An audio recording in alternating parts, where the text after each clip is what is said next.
Good morning, good morning, good morning. I am running late this morning.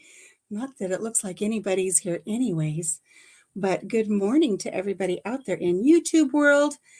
I had to run downstairs and grab a fresh cup of coffee because I was just going to drink my water. I brought a water with me and I thought, it's coffee chat time. I should at least run down and grab a cup of coffee. So let me adjust my tuffet that I'm sitting on. This chair has been killing my back lately, I'm telling you. So, how is everybody doing? We don't have anybody in here yet. Hopefully, some of you received some notifications. Notifications have not been going out lately. I don't know what's going on. But hopefully, somebody will pop in and say good morning as I drink my freshly made cup of coffee.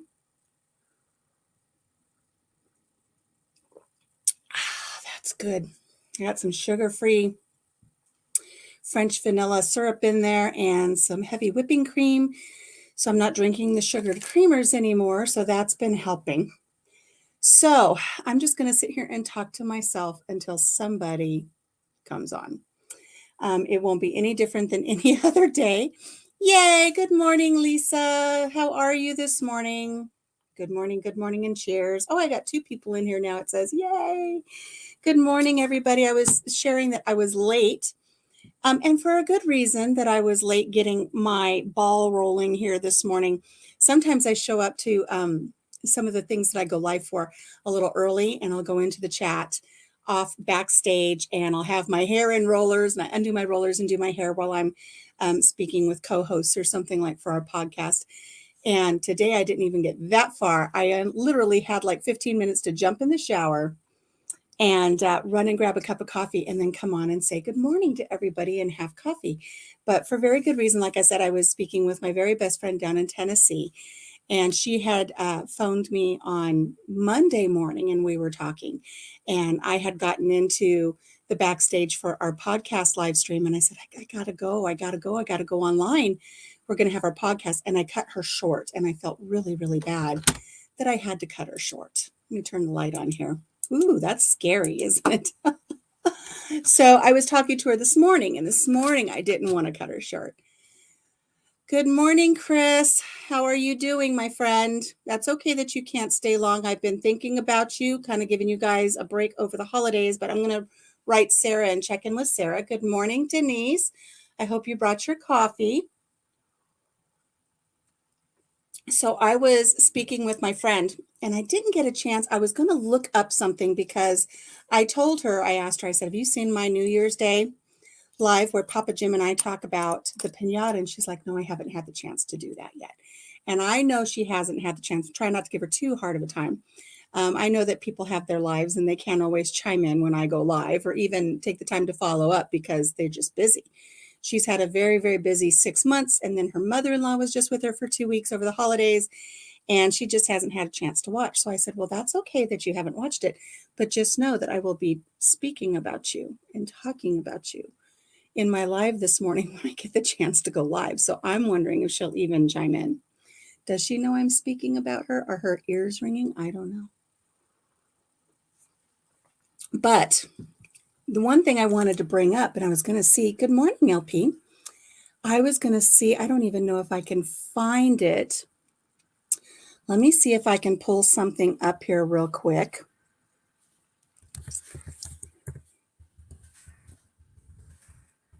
She was talking about something that's been going around on Facebook, and she saw that her son had commented on a math equation, and she said that she didn't want to give her son a hard time because she felt he got the math equation wrong.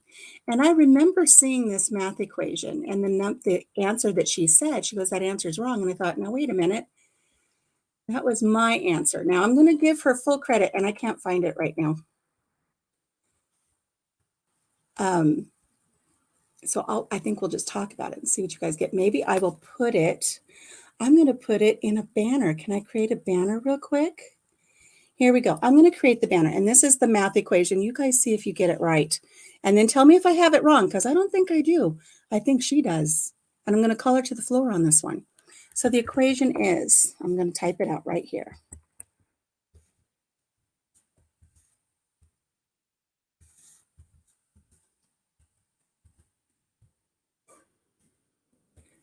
I'll go outside now. If she wants back in, she's going to have to wait.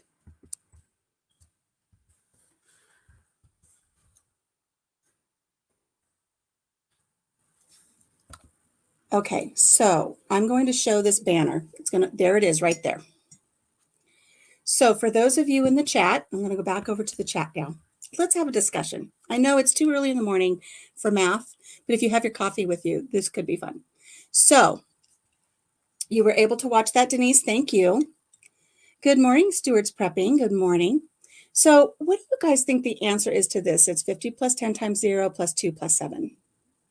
Put your answers over in the comments and let me know what you think the answer is to that. Now, her son, and like I said, her husband is a math teacher, and I worked with him for several years. And I don't declare to be any genius, but I do remember some of my math rules.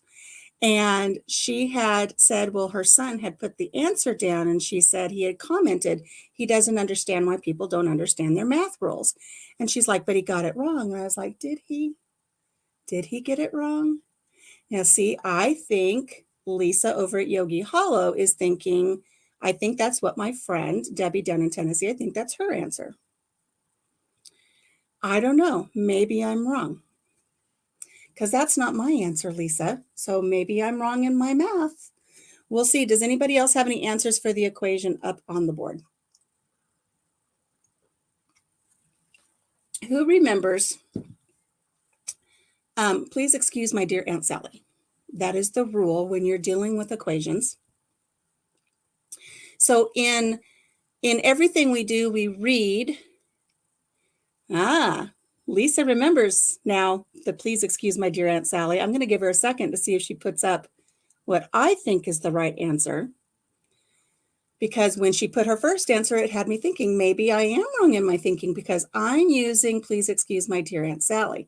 So I'm waiting to see. Lisa, do you want to come up and we'll discuss our, we can gang up on my friend. I don't even know if she's watching. This is where it's fun because I threaten her and I say, to talk about you.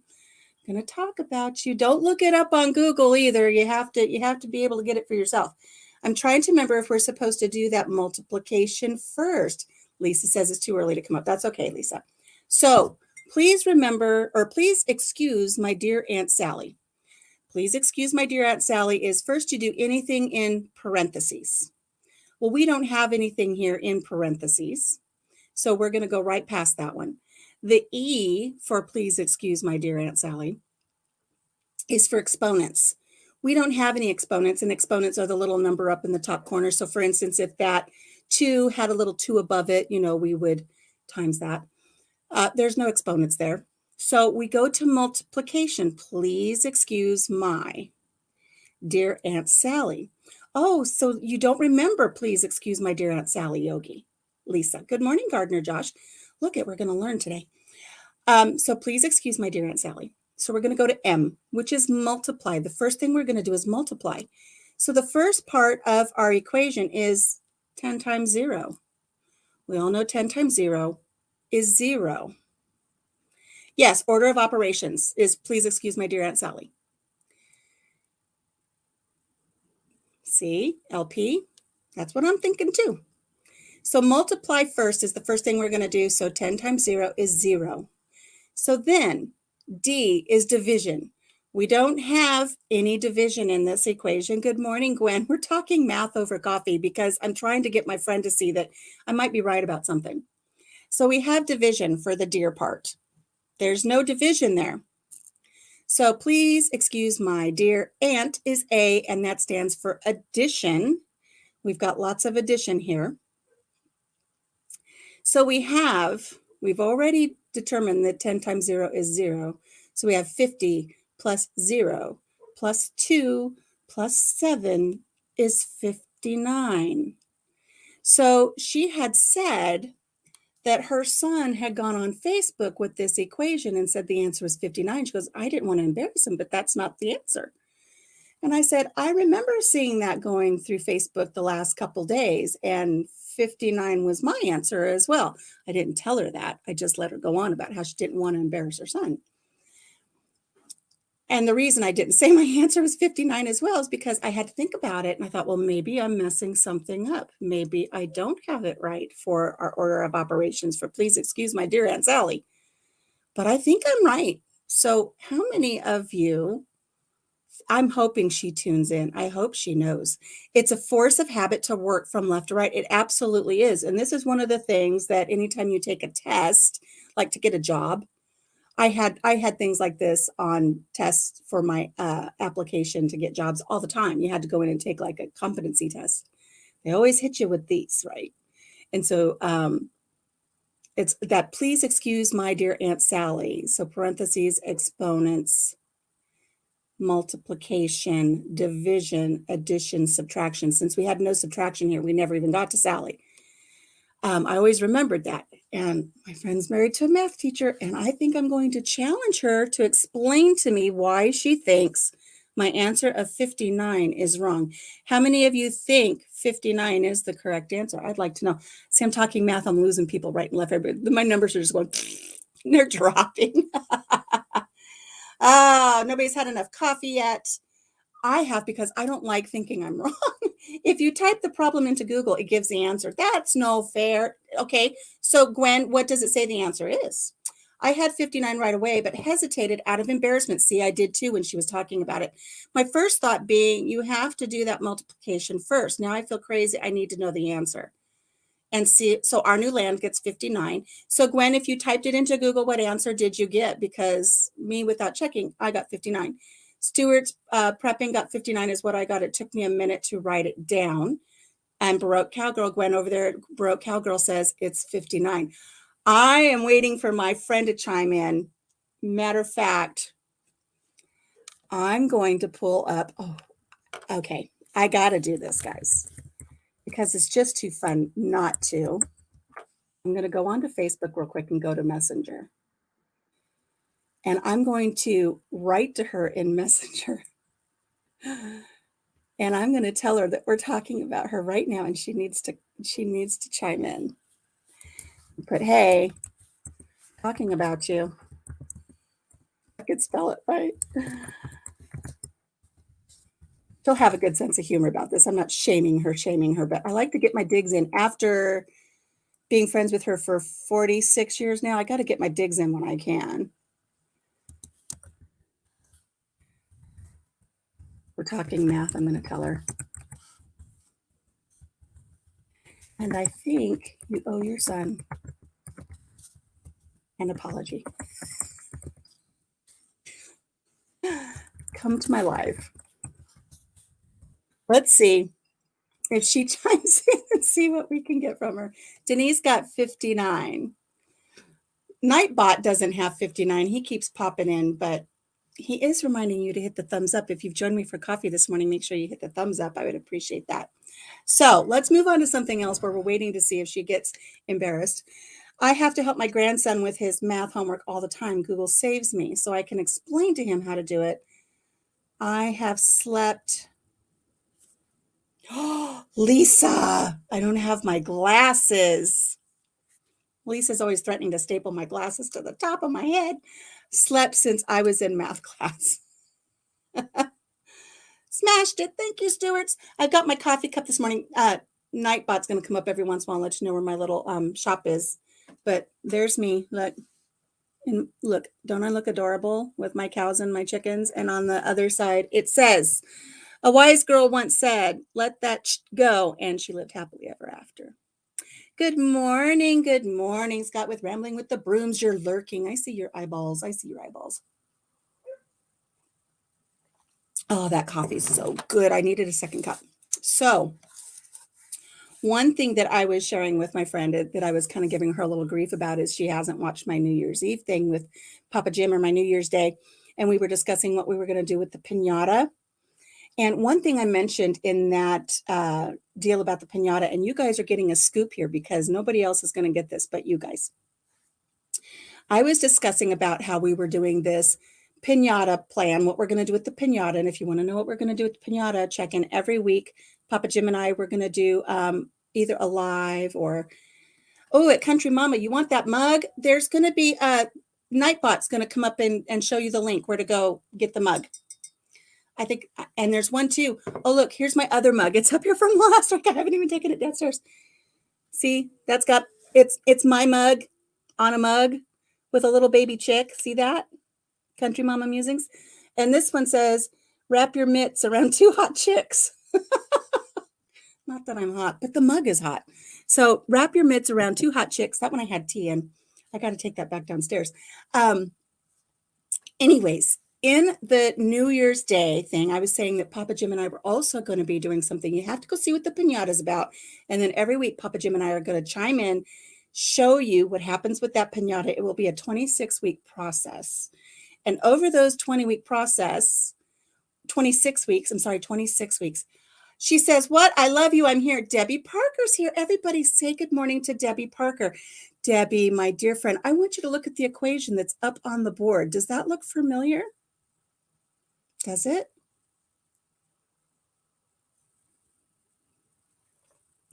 LP, I could use some help being reminded of that, just to let that go.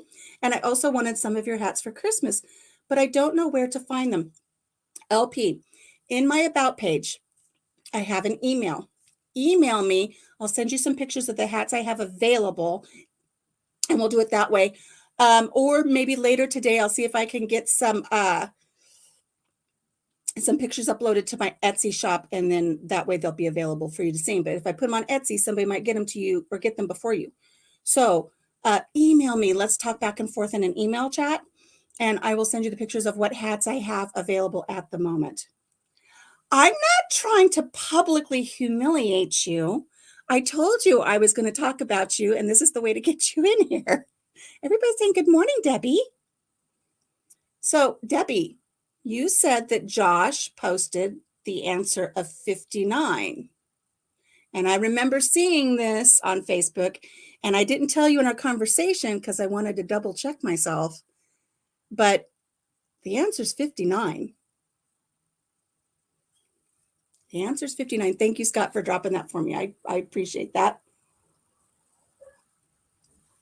It's all love here at Debbie, probably a lesson for many of us and a reminder for others.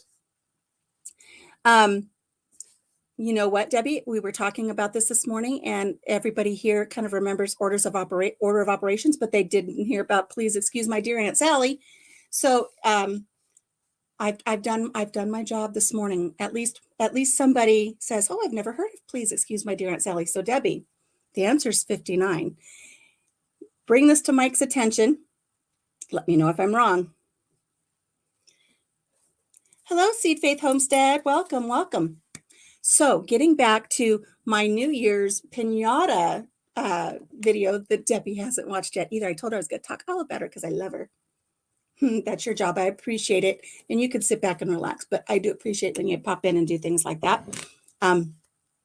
So in our piñata video that we put out on January 1, I was sharing with you that we were waiting for something to arrive in the mail. And that arrived the very next day, Monday. It arrived Monday. Look at this mason jar. Look at this mason jar. Isn't that adorable? It's a bank. And you really, I don't know that you can tell in this light, but it's that blue color of the old mason jars. Hello, Ann Lynn Show.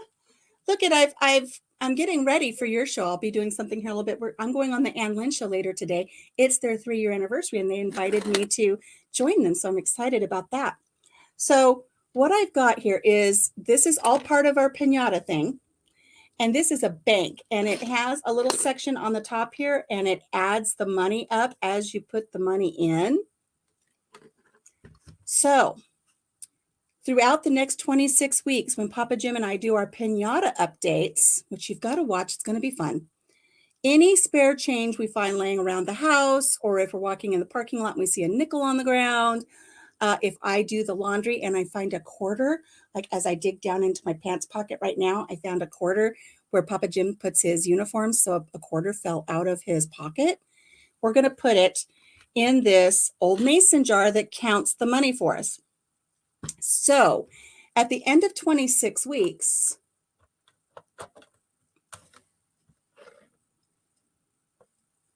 turn it on.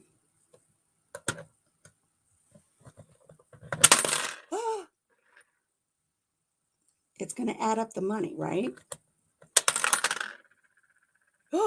So we've got just a little bit in here.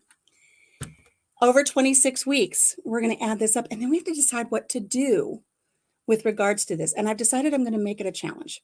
I just see Debbie chime in. She says, fine, yes, yes, yes. Mike showed me the error of my ways. Thanks for keeping me honest.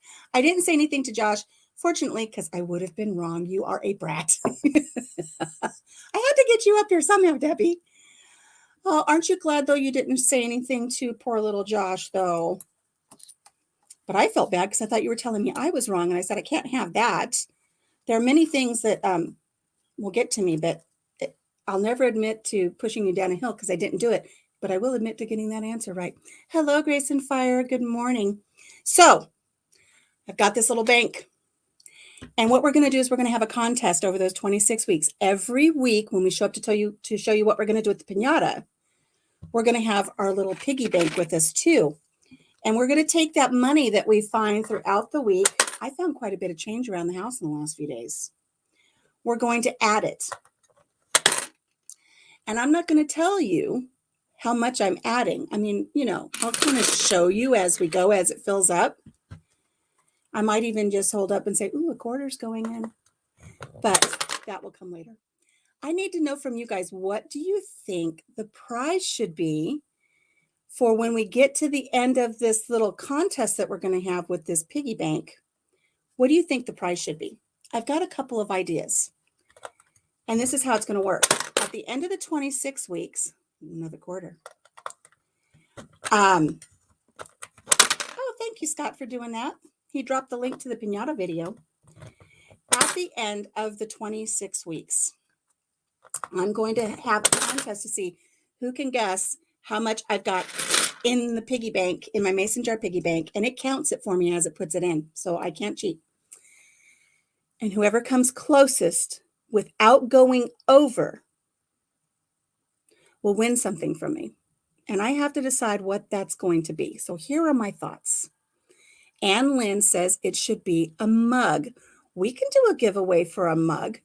I've got, 5 mugs, I think, on my website, on my little store for Country Mama merch. We can do a mug. We can do, which I think it's a great idea. I was thinking about maybe ordering an actual bank, empty, of course, and having it shipped directly to the winner so they can save their own change for something fun. Good morning, Sandy. Good morning. Or I was thinking maybe an Amazon gift card. I don't know. Mug's a great idea. You guys let me know. Handmade merch is from the heart. And I've sent out some handmade merch. And I do have more coming. Oh, speaking of handmade merch, I've been working on my canning mats. I'm just all over the place this morning. I'm sorry, guys. The bank would be amazing, right? Aha, an ornament from my adventures. That's the thing. If you know what's happening with the piñata, it will include an adventure. And I was thinking whoever wins the contest, I would pick up some kind of how do you say it? Kachki? Kitschy? Something, a dust collector, an ornament, something from wherever it is that we end up, and then send that to the winner because they're actually part of the adventure with us. You like Grace and Fire's idea?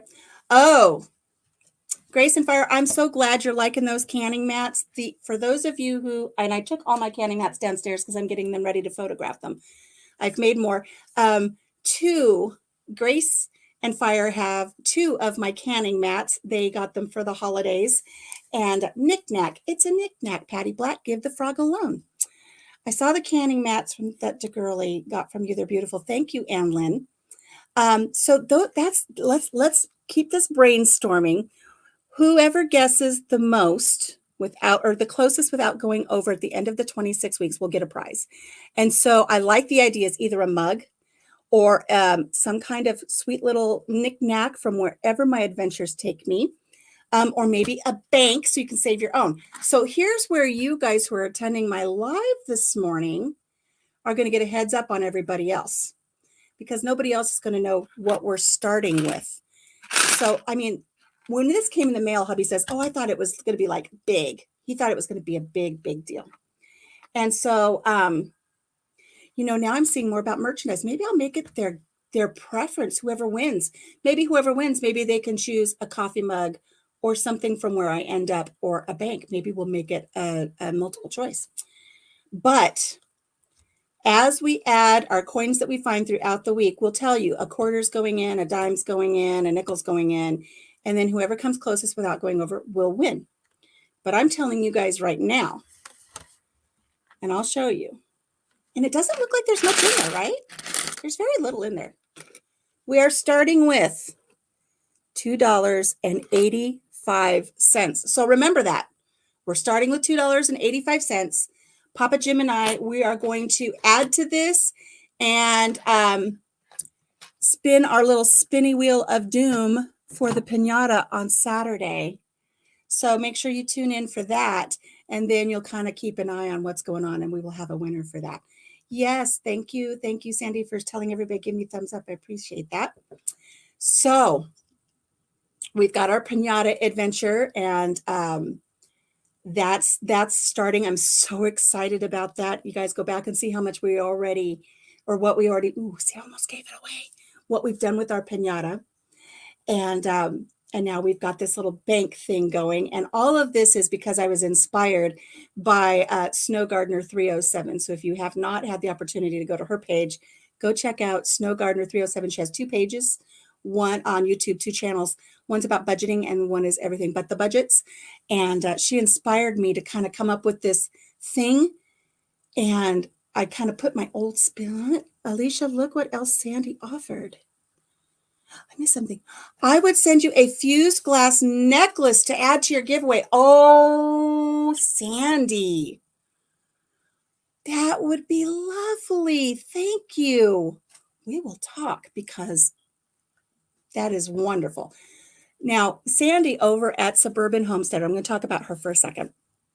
She was our guest on our YouTube Live /podcast that we did Monday morning for Round the Hay Bale. And she was sharing with us that she has this love of working with fused glass. And it intrigued me. It's like, oh, I got to go check it out. Because first she said chickens. It's like chickens. I love chickens. Then she said she had made some fused glass chickens. And I was like, take my money now. And I went over to her page. And and I'm trying to remember, it's fused glass artwork. Am I right on that, Sandy? Because I have a hard time with things. And this is where I will ask Scott. Scott, if you can find Sandy's other channel and drop her links. So there's her YouTube link for Suburban Homestead, Wyoming, Arizona. But then she also has fused glass artwork. And she makes it look so easy. I have to tell you, my craft room is like burgeoning right now with all kinds of stuff that I need to rein in and get under control. And I'm trying to find a place where I might get a sewing machine again. And then I'm thinking, I need art. I need glass stuff. I need to do fused glass. Where am I going to put a kiln? Where am I going to put all this glass? And the little nippers that she uses, she makes it look so effortless. And I know it's not. I know it is an art that she's had to really fine tune. But she makes these adorable chickens, and she makes beautiful necklaces. I saw the pendants, just beautiful fused glass work. And so thank you, Sandy. You guys go over and check out her channels. She's really is a wealth of knowledge, and we so enjoyed having her on our podcast this week. So thank you, Sandy, for that. That is a wonderful idea. I love that. The chickens she made are just adorable, aren't they, Seed Faith? I just love them. So if you get a chance, go over and check out the podcast where Sandy is our guest. We had a wonderful time with her this week. Not only watch the podcast, but if you're driving somewhere, put the podcast on either Apple, Google, or Spotify and give us a listen, give us a thumbs up, join us. You guys all know how it is when you start out with something new. And so, when you first start your channel, you're so excited to get your first 10 subscribers and then 20. And then you're so happy when you get to 100. And then we strive to get to 500 and you set these milestones up. We're in the infancy for this Round the Hay Bale channel, which we're over 100. And then our podcast, which we've had several people listen, but we need people to I'm going to listen to this one and subscribe to it and follow you guys. And that helps us out with those algorithms so that we can start really building that podcast. And I know that we've got some sound issues to work out, but we're working on them. We're in the infancy, but it doesn't matter how our sound is, even though we're improving every week. And it doesn't matter if we talk over each other and flub up a little bit. We laugh, we have a good time, and there's so much knowledge to share. Our guest hosts have just been a wealth of knowledge, and we really enjoy having them on. Round the Hay Bale is so amazing. It's going to explode with subscribers and viewers. Thank you, Sandy. Scott, you guys are awesome. Thank you. I think folks loved it. Thank you, thank you, thank you. Oh, and Brenda Baker has popped in. Hello, Brenda. There you are. Thank you for dropping that link. I appreciate that. So keep in mind, guys, check in for the piñata. Check in for the bank that we're going to do a giveaway about. Check out the podcast. Check out Sandy over at Suburban Homesteader and the Fused Glass. Beautiful, beautiful channels. And she makes everything just, we were discussing it in our live that's going to podcast. It's like she's like that aunt that you just kind of go hang out with, and she's just easy to talk to. And I just love her videos because her editing is just flawless as well. And I want to learn and maybe adapt some of her techniques and make my videos a little more interesting as I grow. We're growing. So let's see what else. We were discussing the canning mats. I did a pattern, and the pattern has gone up on Etsy. So if you're interested in the canning mats and you crochet, or someone who crochets, the patterns are up on Etsy. So that kind of, I appreciate that. If anybody wants to crochet one, that gives Mama a little bit of money for coffee. And I haven't told hubby yet. I haven't told him. But the little bit of money that I get from my patterns that are on Etsy, or the things that I sell, the crochet that's already done, like Grace and Fire, she actually purchased 2 of my canning mats. From now on, I think I'm going to take that and I'm going to do something with it for our piñata without giving away too much. She can crochet. She'll have to take a look, Grace and Fire says. So the canning mat pattern is up. And then I'm going to put the pattern up for my Country Mama farmhouse dishcloth. And that will actually go with the canning mat. So this is the dishcloth. Look at that cute little pattern. And it's got the little scalloped edges. Isn't that pretty? So this is my dishcloth. And actually this matches the canning mat, one of the canning mats that Grace and Fire purchased. It's got a little loop on it so you can hang it in the kitchen when you're not washing your dishes. I'm also thinking about modifying this so it can be some sort of a mitt that you can put your fingers and your thumb in. So it wraps around your fingers, and then you can use it when you actually tighten the lids on your canning jars. It could be a nice little canning mitt to go with your canning mat. Always thinking. That dishcloth is so stinking cute. She says, I love mine. I did send her a dishcloth as well. You love the dishcloth, Brenda. Thank you. Yeah, check out the canning mat. It's in my Etsy store. My Etsy store is Thompson Farms. I'm going to put the link to my Etsy store in my About page. I haven't done that yet, but if you go to Etsy and you look up Thompson Farms, THOMSON, and I don't know if it's farm or farms, and let me see. And then, but you have to look for channel. If you just look up Thompson Farms, you're going to get all kinds of weird stuff about people's farms and stuff. But if you go to Thompson Farms and Etsy, Thompson Farm, you'll find my little page. And let's see, I don't know if this will let me get a shareable link real quick. If I copy this.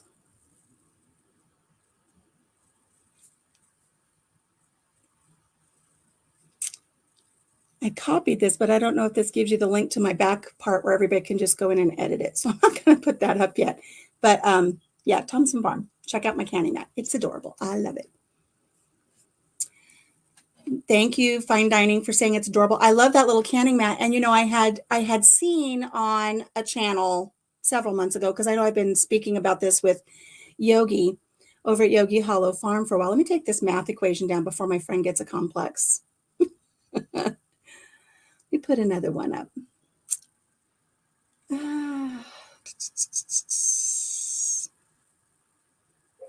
I'll put that one up. And then we'll go back to comments. I forgot what I was talking about. Oh, I was sharing with Lisa over at Yogi Hollow Farm. I'm back and wanted to say, at Debbie, you saved yourself from embarrassment, so don't feel too bad. LP, as a country mom, a good call putting your Etsy up there. I like those canning mats too. Well, what I've seen, I've got several done now, so I'll put up the different color pathways and stuff. This is one I'm going to be doing next. Look at this. Look at this yarn. Look at this beautiful cotton yarn. Look at the color. This one's going to be my next canning mat. It has aquas and turquoise and greens and white. It's going to work up really, really pretty. So I'm so surrounded by all of my crafty stuff. I wish they made crochet thread about twice the size they have, the kind that doilies are made out of. Oh, a crochet thread, yes. I haven't used the mats yet, but I will when I start canning. So much better than the ones I was using. I can't wait. Thank you, Grace and Fire. I appreciate that. And remember, they can also be used as a dish drying mat. You can do that as well. So if you want to use them in between canning seasons, you can still use it to do your dishes. I made one for myself for my little farmhouse kitchen downstairs. And I'm going to, that's what I'm going to be taking some pictures later. I'm going to wash up my mason jars because we drink out of mason jars. Wash up some mason jars, put them on my little canning mat. So, but I'm going to be doing the pattern for that one's up. I'm going to do the pattern for the dishcloth. I'm going to do the pattern for possibly coming up with something, because those of you who can, if you have to tighten those lids and that jar's hot, it's kind of nice to have something to grab onto it with. So I thought I'd make one that matches so you can kind of grab the jar and twist your lid. It'll be nice. What else? So I will get that Etsy link up in my about page. We'll get that going. And actually, if either Brenda or Scott, if you can go onto Etsy real quick and type in Thompson Farm, and it'll say, are you looking for the channel or the page or the shop? If you find my little shop, if you could drop a link for that, that would be great. My Etsy store again.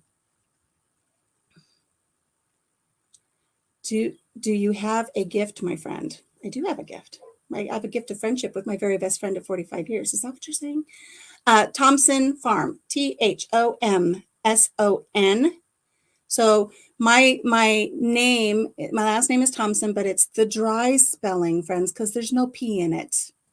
So my husband is P-less. So it's THOMSON. I used to tell that joke all the time, and I'd always love sharing it when I would go into my OBGYN because I was pregnant yet again, and I would spell my name out, and I'd say, my husband is P-less, and they would look at us and say, we don't think so. So the patterns are available. So I do have one done in this pretty, gosh, the color, just the light washes it out, doesn't it? But look at the colorway in that one. That one's gorgeous. And oh, I have one in this colorway. Look at this. Look at the lime greens. Isn't that pretty? That one. I've got a washcloth ready for that one. All kinds of good stuff, guys. I've been busy. Did anybody see my snowman craft? Look at that. My son showed up the other day, and I forgot to send them home for the grandbabies because they were up here. I forgot all about it. So let's see. What else should we talk about this morning? The lime one is pretty. It is pretty. Let's see. We discussed about the podcast. How was your guys' New Year's? That was one thing I wanted to start with this morning when I came on to chat with all of you. I wanted to ask everyone, how did your holiday go? How was New Year's for you? But I didn't go right into it because there was only like one of you here, and I didn't want to get too deep into that conversation and then not have everybody. you can't find it. That's okay, Scott. I will find it. My problem is I have Etsy up, but because I'm logged in, it's going to give you all of my details. And I don't want all the details. I want to log out. There we go. It'll let me sign out. And I'm going to search THOMSON, farm. I don't know if it's farm or farms. I always get confused when I do that. Find shops containing Thompson Farm. And here it is, Thompson Farms, plural. And here, I found my link. I just had to log out. And if I would have done it the other way, I would have given you guys all of my information. You could have gone in and changed everything. There we go. And look, I'm going to go to the banners. I'm going to put it here. I'm going to put Etsy shop link for Annie Max.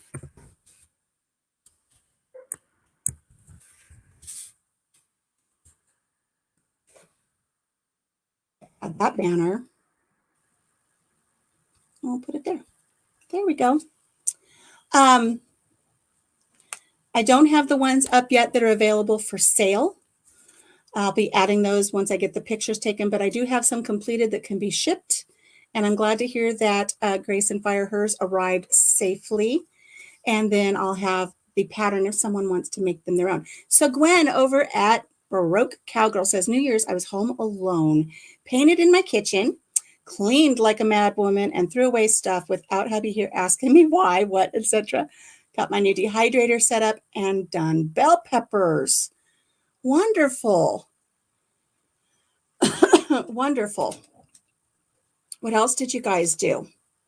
How did you guys spend your New Year's? I'll tell you, usually it's been a tradition for years and years and years. We usually stay up till midnight. And while we're staying up, we have sparkling cider and we have hors d'oeuvres. Usually I like to make a really yummy artichoke dip. So good with chunks of French bread, but I didn't make it this year because I was behaving myself. I do have a video on that if you want to see a video for a really good artichoke dip. It was one of my very first videos. I just love it. And we always make it for New Year's. And so we usually have something fun to drink. We toast the new year. We have all of our hors d'oeuvres. We have pizza. We do all kinds of fun stuff. And we watch the Rocky Horror Picture Show, which my friend Debbie does not understand. She's like, she watches it with me because she knows I love it, but she just doesn't get it. She's not a fan. But bless her for watching it with me. But we didn't do that this year. Grace and Fire, I just slept. That's it. Leading up was crazy, crazy busy. I get it. Can we order directly from you or only on Etsy? You can order directly from me for the ones that I have already crocheted. I don't know if you just want to buy the pattern from me directly too. I guess I could send it to you in an email. We could work that out that way too. New Year's Eve was boring. You know, it was kind of boring. It was boring here too. It was kind of just really, really quiet. We didn't go anywhere. We didn't do anything. I didn't have my artichoke dip. I didn't even have the sparkling cider because I didn't want the added sugars because of my blood sugar. Let's see. What else is being said here? Hello, Lisa Kalovi. Welcome. He and the kids, Gwen says, and the grandson went on a ram hunt in Southwest Texas, came home with 6, off to the processor now to be made into sausage and summer sausage. But it sounds like they had a successful time and you'll have some meat in your freezer. So that's wonderful, Gwen. We didn't even watch Rocky Horror Picture Show this year. I had it all like ready to go. And my friend Debbie, if she's still in here, she'll laugh at this because when she came out to visit last time, we don't have regular TV. We don't have cable TV. So we only have Netflix, Hulu, and YouTube. And when hubby comes home at the end of a work day, when he's had a long, hard day, he just likes to decompress. And he doesn't like to play cards. He doesn't like to play games because his mind is working all day long. So he just likes to just decompress and he likes to watch TV. And even if I find it incredibly boring, I encourage him to watch whatever he wants to watch because I know he needs that decompression time. Thank you guys for dropping that. I appreciate it. Keep in mind, we hosted family from out of state prior for my son's wedding and then Christmas. So you needed to sleep in on New Year's. I don't blame you for that, Gwen. I don't blame you for that at all. But when my friend was out here the last time she came for a visit, we were sitting in the living room and hubby had chosen what he wanted to watch for the day. And she's just like, I could see it in her face. And she said something later in the day. She's like, oh my God, how can you sit through while he watches that? And what he loves to watch is he loves to watch this YouTube channel that goes live. They're up in the St. Paul area of Minnesota. And it's the sheriff. And he's an older guy. He's big man and his friend. And they just drive around in their squad car and they just have the dash cam going and they drive around and they, check up on people or stop and talk to people. Or if there's a car accident, they'll stop. Sometimes they get involved in a chase, but usually it's really, really quiet. He lets his deputies handle most of the stuff and then he shows up to support them. I do remember one time I did catch him in a high-speed chase, and that was a little exciting. But it's really just kind of like watching these two old men drive around in their squad car and talk about where they like to eat, because that's a big thing in Minnesota. I learned that when my mother was in the hospital up there. Everybody, they talk about what road they drove on to get to the hospital when my mom was there. It's like, what road did you take to come over, eh? Oh, well, I came up the 35A, don't you know? And then I came over on the 72. And then, the bridge was out. And they're like, yeah. That's the way we had to come to the hospital, too. That's all they talk about is what roads they took to get there. And I shared that with Jim. And once we moved here, he's like, they do. Everybody talks about what roads they take to get places. It's like the topic of discussion. And so these men, they talk about these roads and they talk about where they like to eat. So if you've ever watched the movie Fargo, when she goes up to the Minneapolis area and she calls down to the desk, she goes like, where's there a good place to eat? That's all they talk about. They have Arby's and then they like to go to the buffets. And that's what everybody talks about is like where they like to eat up here. Because when you have months and months of snow, sometimes that's all you've got is where you can eat. So, no, she's not Gwen. I might have messed up on something I was reading, guys. I'm sorry. Anyways, so they drive around in this squad car and they just talk about where they like to eat. Oh, look at that steakhouse now. We've eaten at that steakhouse before. That's good. Oh, I'm hungry. And then they pull into like a gas station and they get those roller dogs and a Mountain Dew. Like they don't stop anywhere good to eat. They just talk about where they like to eat and then they stop off. So she thought that was so funny. That's what he likes to watch. He likes to watch this old sheriff just drive around in his squad car. That's what we did for New Year's Eve. We watched them drive around the Minneapolis, St. Paul area in the snow. We didn't watch Rocky Horror Picture Show. We watched these two old guys in their car. But I got to tell you, I might have Gwen. I'm sorry. No, I know what her name is. I'm not going to say it, but I got you now.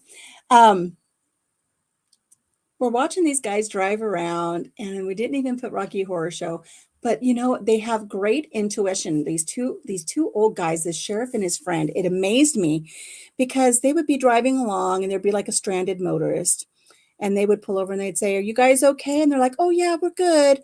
And they'd say, okay. And they wouldn't even get a car lengths away. And they're like, nope, that's a stolen vehicle.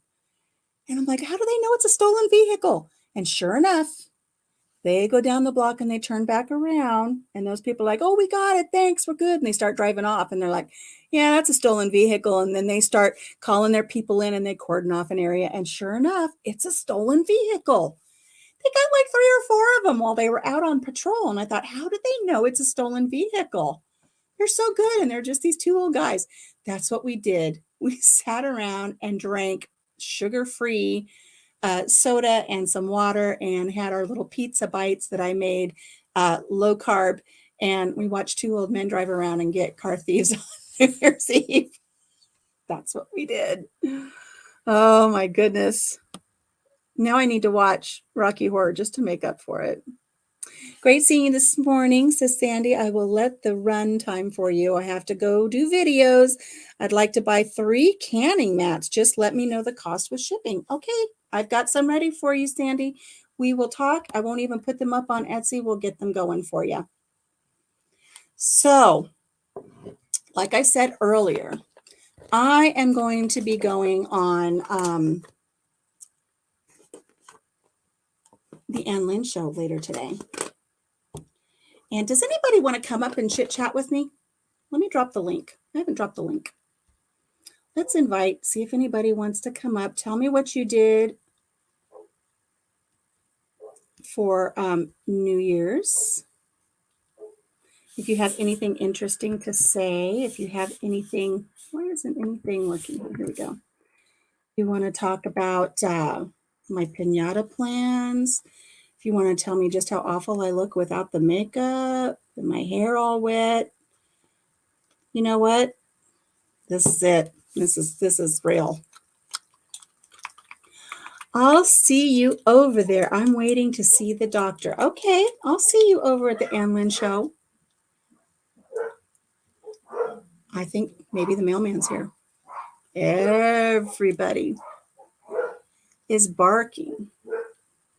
You know, I don't know who it was the other day, but I was sharing with you, I've lost so much weight since eating differently because of the diabetes. Thank you. Starting to get like a turkey waddle. Look at it. So I took someone's advice and I'm looking up like face yoga. Wow. So I can see if I can keep my little face waddle from getting worse as I lose weight. That's the one thing. When you're fat and sassy, you're fat and sassy. You lose weight after being fat and sassy and everything's like, ugh. It just kind of hangs there. Oh my goodness. But I figured while I'm sitting here talking to you, I might as well at least get my moisturizer on. And I wanted to share with you something so wonderful. I shared with you guys a while back, but I wanted to show you I'm following through with it. You know, I just love Sage Lillyman. And she is a channel. My coffee's cold. She's a channel here on YouTube. I love watching her because for those of you who don't know, I used to dress pinup all the time. I used to dress pinup. My mom talks about her gobbler all the time. I never notice it. It's just a waddle. I love watching Sage Lillyman.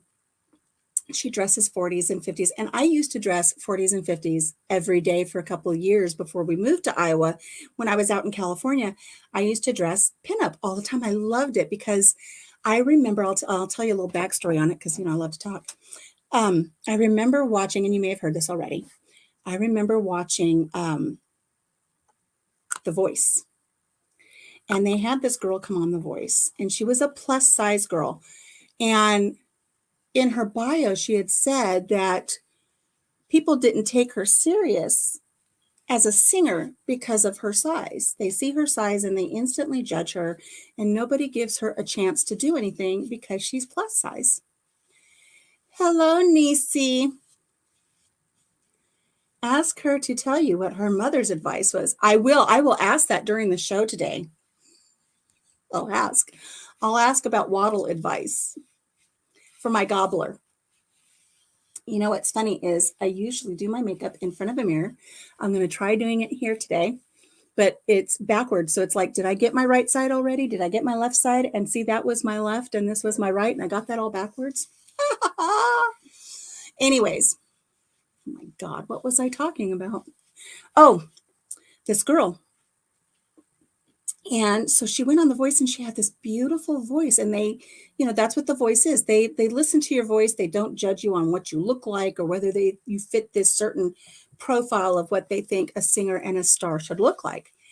And I remember watching her walk out on stage one day, and she's telling her story about being a plus size girl and how people judge her on that. And she had on this adorable, like little black dress with white polka dots and a broad belt. And she had her hair all done up in the 40s with a flower. She had a little white flower. She had her makeup all done 40s and everything. And I thought, oh my gosh, she's just so stinking cute. And I remember that was my first impression about her. And this was really before I heard her story. When she walked out, I was like, oh, she's adorable. I just love her. And I realized the first thing I saw was her style, not her size. And not that I would judge her on her size, but that was instantly when she started talking about it, I was like, oh, yeah. I didn't notice her size. I noticed her style. And I thought, I've always kind of been kind of an old heart anyways, an old soul. And I thought I never really felt like I could find my own style. I always struggled with it because I'm short. I'm kind of a pear shape. I was never the pretty girl in school. I was never the fashionable one. I always wore hand-me-downs and blah, blah, blah, blah, blah, blah, blah. You guys know what I mean. And so I thought I should embrace the fact that I love the 40s and 50s and I should start dressing that way. So I did. I went to the thrift stores. I found some really cute like sweater sets and I had a skirt that had cherries all over it. I loved it. And I started dressing in the 1940s and the 1950s. Well, when we moved here to Iowa, I kind of gave that up because I was kind of told that it would not be well accepted here where I live. People would think I'm weird, and I am. I just needed to learn to embrace it. But so I stopped dressing 40s and 50s. And then I moved here on the farm. And it's like, well, I need to dress up anyways because the chickens aren't impressed. But I started kind of just really enjoying watching this Sage Lillyman because she does her whole 40s thing. And Papa Jim was noticing that I was really enjoying watching this young lady do her 40s and 50s stuff. And one day in the mail, he brought the package in from the mail. He goes, I got you something. And I was like, oh, I love it when he is so good about seeing things and then ordering things and not telling me about it. And they show up. But look what he got me. He got me this oil of Olay face moisturizer. It reminds me of my grandma. It reminds me of a time gone by. I mean, really, who uses oil of Olay anymore other than people who just, I think, really appreciate the nostalgia of it. So I had shared with you before that he got me this oil of Olay, but I wanted to share with you that I use it. I use it as a moisturizer every day. I do. So I grabbed a mirror. I'm cheating. Okay. You guys know that there's a channel. And my daughter-in-law loves watching it. And I admit I enjoy watching it every once in a while too. I don't know what the channel name is. I'm going to be honest with you. I just know I catch it every once in a while. And it's this girl, and she does her makeup while she tells you really weird, like murder horror stories. She's much better at putting her makeup on than I am. Like she has her mirror here. She doesn't even hold it up, but this is like, I can't even see myself. Let's do this. Anyways, I want to tell you this story, and it's not my story, and it's not a horror story per se. But while I'm throwing my makeup on, I might as well tell you about this thing that I watched this week. Where we live, to the north of us, there's a town, and the town is Mason City, Iowa. And actually, it's where the airport is that fateful flight left on February 2nd, 1960, that had Buddy Holly and Richie Valens in the Big Bopper. That's that town up there. That's north of us. Well, up there is a Frank Lloyd Wright home and a Frank Lloyd Wright hotel. And we actually, Papa Jim and I, we actually went to the little home, I don't know, in November maybe. We wanted to tour it, but it was closed for the day. So we'll do another trip up there, and we'll see if we can kind of vlog it and take you into the the Frank Lloyd Wright. Yeah, Frank Lloyd Wright. Okay, I'm getting mixed up between the Wright brothers, Andrew Lloyd Webber, and the architect. God knows what I'm going to come up with by the time I'm done with this story. I hardly wear makeup anymore because I was never good at it anyway, so why bother?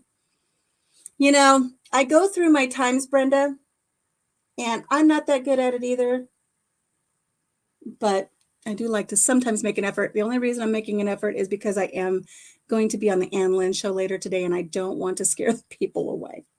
So, Frank Lloyd Wright, the architect, there is a hotel and a home north of us, and we're going to go tour that, and we'll take you guys along with it. But I watched a thing about him the other day, and he had quite the disturbing life. I'm going to say it's disturbing. It disturbed me, the life that man had. So I was really sad to see that in the beginning of his story, when his family came to the United States, they settled up in Wisconsin, and that's where the family valley was and everything. And he had gone into Chicago to apprentice to become an architect. He always loved that type of a thing. And I'm not stealing this other lady's idea to, put makeup on. It's just I have to do it today. And he met this 17-year-old girl while he was there, and he was just enamored with her. And so when she was 19, he married her. They were doing quite well in Chicago. He was, up and coming architect. He had gotten quite a few apprenticeships under his belt, and he was starting to build homes for people. And of course, they had all of these beautiful, like Victorian homes, the big homes that they had back in the day, like the late 1800s, early 1900s. And then he moves in and he builds this strange looking home, and it got a lot of people's attention, and actually that got him more work. Well, he's married to this woman. They have 6 kids, right? 6 kids. And this is the love of his life, and he has 6 kids with her, and they're doing really well, and he built her this home, and they're starting to get money and doing well. Well, he gets hired by the people who are starting to come in and hire him to build homes. They're more wealthy and affluent.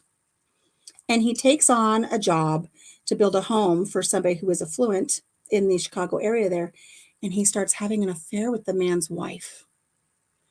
He's married to his sweetheart, and they have 6 kids, and he has an affair with the man who commissions him to build a house. He has an affair with his wife. I was very disheartened to hear that. I really, really was. How's that eye looking? That looks pretty good. So he leaves his wife and 6 children, and he runs off with this other woman.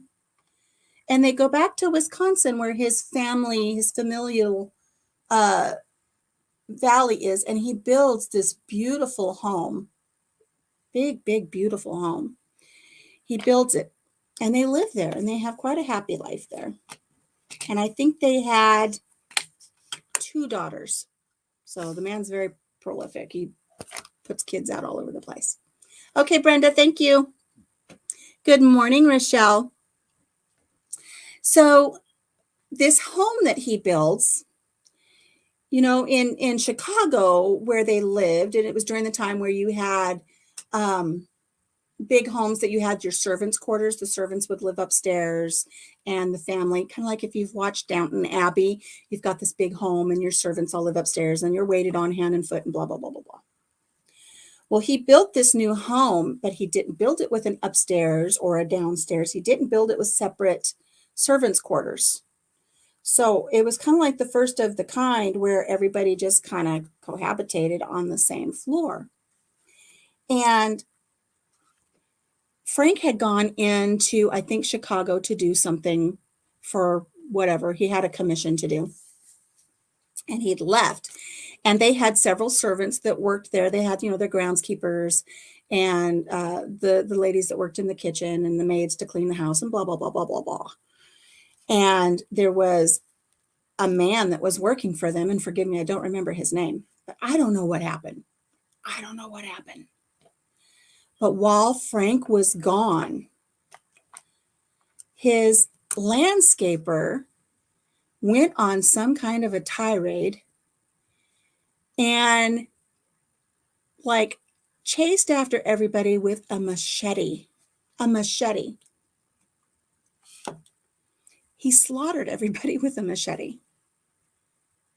I'm going to tell you guys right now, ladies, if you're older and you've got hooded eyelids, you don't want to do your eyeliner on top of your eye. Do it from underneath. If you could do it without poking your eye out, you just kind of do it underneath. It'll give you just a nice little definition line, and it doesn't make your eyelids look too heavy so that it doesn't focus on the hooded eyelid.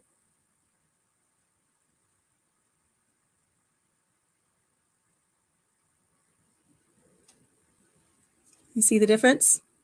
If I were to do it how some people do it, and you go over the eyelid and it's real thick, unless you want to do it thick like a pin-up and you do real thick little cat line on the eye there in the corner. But if you just do it that way, and don't line your bottom line, don't do your bottom lid, because that closes your eye up. My eye waters so much when I try that. What is she talking about? I don't know what I'm talking about. I'm just going. I'm talking about Frank Lloyd Wright, the architect, and his very tragic story. So after his house, or after his landscaper, you know how you try to walk and chew gum at the same time?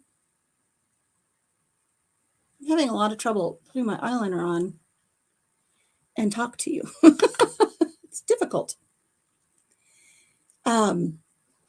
He set the house on fire. He set this man, Frank Lloyd Wright, his dream home that he built on his family property.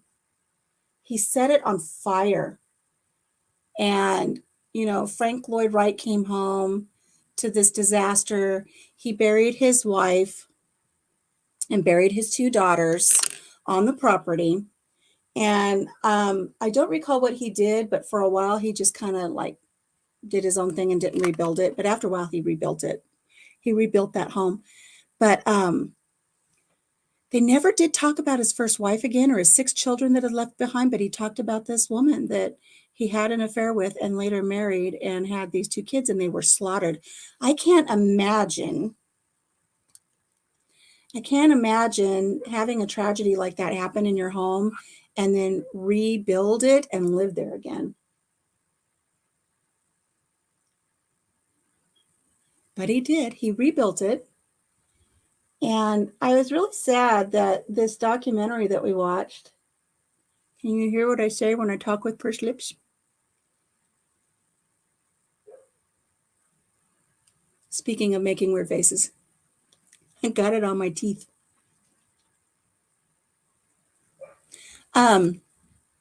He rebuilt this beautiful home, and he started bringing apprentices in, and I started watching it, and I thought, yeah, I couldn't rebuild and still live there after your family was slaughtered with a machete and then the place set on fire.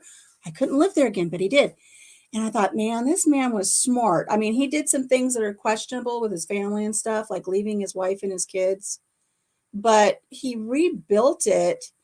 And he started taking apprenticeships. By then, he had built his name up enough where people wanted to learn architecture from him. So he rebuilt it so that part of this big home that he redid had a place for students to come learn. And so not only did they be his apprentice and pay him, they lived there and worked for him. They did all of his bidding and paid to be there so he could teach them everything he knew about architecture. And it was a communal living type of a thing. And I thought, man, it's like a little cult up there. Everybody's all living together. They cook in the kitchen for everybody. They're doing all of his landscaping. They all went with him. He got a new bride, by the way. And he took her back to this home. I think she was from Los Angeles. And he took her back to Wisconsin, and she did not like the cold winters at all. She couldn't hang, right? So he went to Arizona and he built her a home in Arizona. Well, all of these kids that were apprenticing under him, they all went with him to Arizona and they built it. It's like it shows him standing around and they're all making mud and putting in rocks. It's like they all built it. They're paying to be with him and do all of his work for him. Crazy, crazy, crazy. He was smart, though. Made a lot of money, and everybody did all the work for him. Crazy. And that man lived, I think he was like 99 when he passed away. And the very last thing that he did, and I didn't know this. I didn't know this at the time. I've heard the name before, but I didn't know it. But his very last commission, I missed putting the mascara back in, and look what it did to my hand. Oh, you don't blame her. You don't like the cold either, Nisi. He actually designed and commissioned and had built the Guggenheim Museum. So the Guggenheim is his work, and that was his last thing. And it actually, he passed away 6 months before it opened, but that was his last. Yeah, it's like a cult. It was really crazy. But in the middle of, where is the Guggenheim? I don't remember if it was in Washington or if it was in New York. I'm sure somebody will let me know. But you have all these skyscrapers and all these square buildings, and he built, the Guggenheim is round, and it's narrower at the bottom and wider at the top. And when you go inside, like the outside is the inside, and it's upside down. It's crazy. You go up a spiral and you view all of the art as you go up in a spiral. And it stands out because it's surrounded by all of these square buildings. The man was an architect genius. So I will be someday taking you guys along with me to go up and see the Frank Lloyd Wright house. And it's very, he put so many different elements in, like mission and the really pretty, very geometrical stained glass. There's one building I want to go to, and it's the Johnson Wax Company. If you've never seen the Johnson Wax Company headquarters, you walk in and it's like there's all of these big, they look like mushrooms that are holding the ceiling up. It's like you walk into a forest of mushrooms, and the ceiling is all plexiglass tubes, and the plexiglass tubes allow all the light in. The light comes in through these it's just weird. I love makeup, but don't wear it much anymore. Mainly for YouTube and my lives. So I'm not starting at messed for an hour thinking, what the heck is that on my forehead? God, I look tired. Ta-da! Now I just need to do my hair. So I got a little bit of makeup on there. Usually what I do is once I get it all done, though, I do like to take, I'm very old-fashioned. Very old-fashioned. I do like to take a little powder. And I like to put it on a big, this is not quite a kabuki brush. Always tap it out.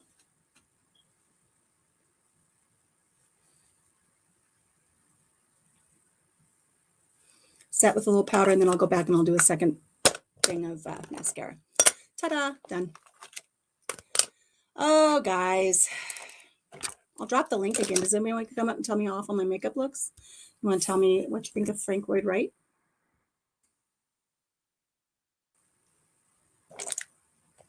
I'm done with my makeup. I'm ready for the Ann Lynn show now. So, thank you for bearing with me while I did my makeup. You know, a lot of times I come on, I'm going to share this with you while I'm up here too. I'm not going to actually do it, but a lot of times I come on before a live when I've got other people. I usually throw on mascara because my eyelashes are bland, and the lip gloss. That's my usual day look if I'm bothering. I usually don't bother unless I'm coming up here. Macy's coming up. Hello. Hey, beautiful.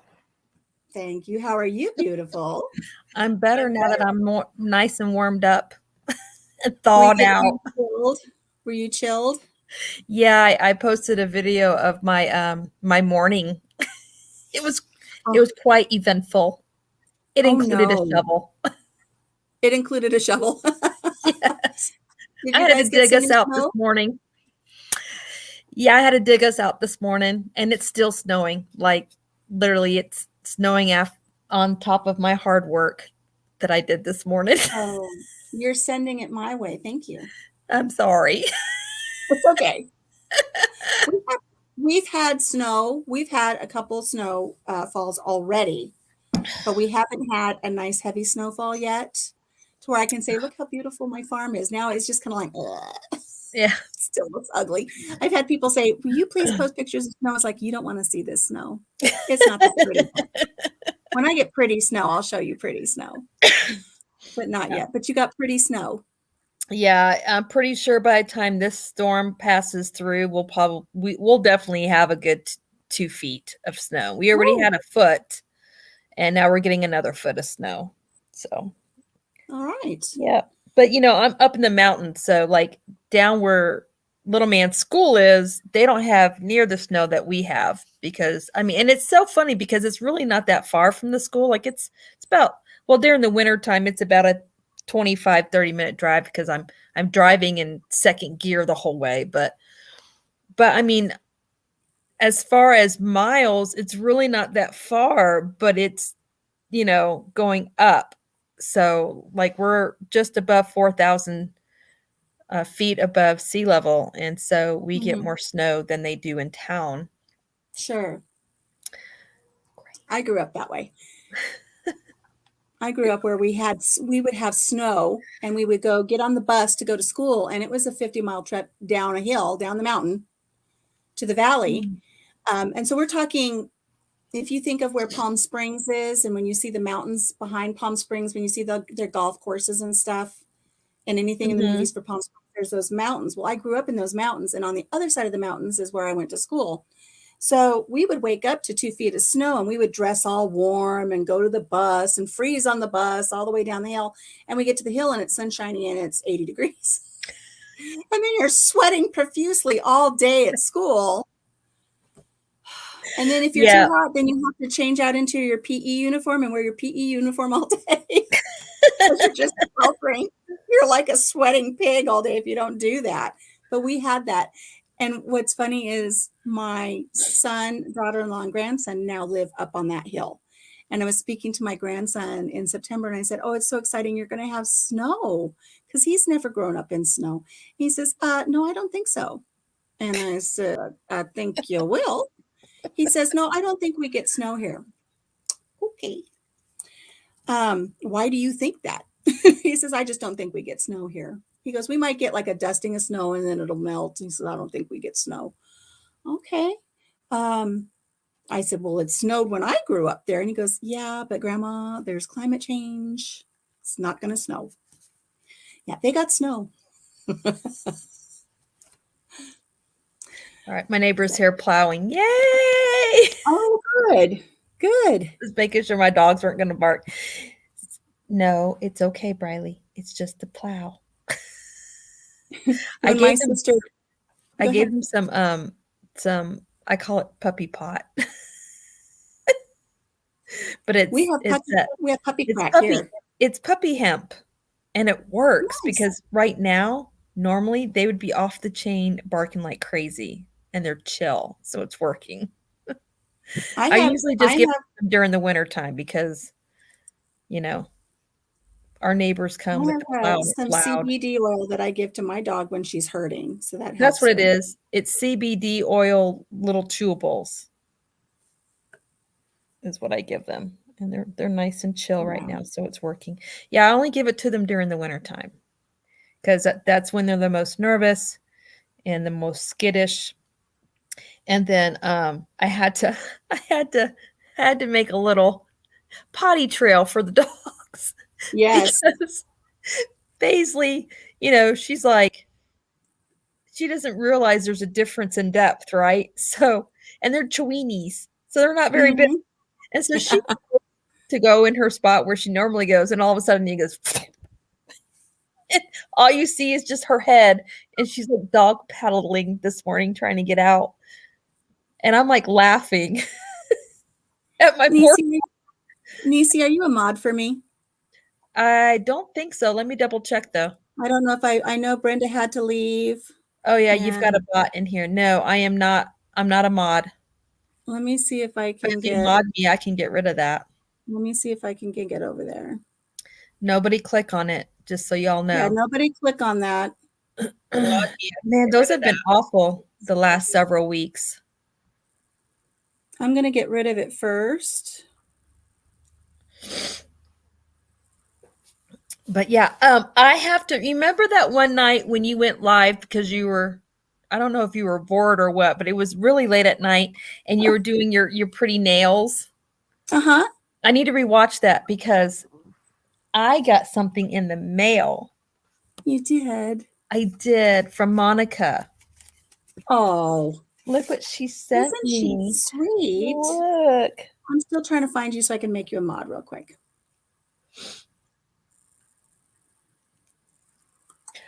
Add as a moderator. Oh, yes. Rule of Plum. You're a Isn't that mod now, my pretty? friend. I love purple. They're So, beautiful. and I just cut my nails today too, darn it. That's okay. You know what? Short nails need love too. They do. Well, and so I'm thinking about wearing these for date night. Yes. Wear them for date night. And yes, you can watch the Yes. video. You can see how easy they are to put on. And Yep. how long ago was that? That was like 3 weeks ago. Yeah, it was around Christmas time is when you did And it look, because you wore your pretty Christmas nails. They're really pretty. and they're Are those still the on. same ones? Those are the Holy same ones. cow. Really? Wow. Yes. That's And I'll amazing. show you how I'll show you so you can see that you will know that these are the same ones. You can see the growth out Oh from yeah, I you can see the growth. can. Wow, But those last a long time. they last. They're not chipped, they're not flaked, they're not Nice. peeling. That is They're still nice. on there. I want to see pork. I'll do it on my own time.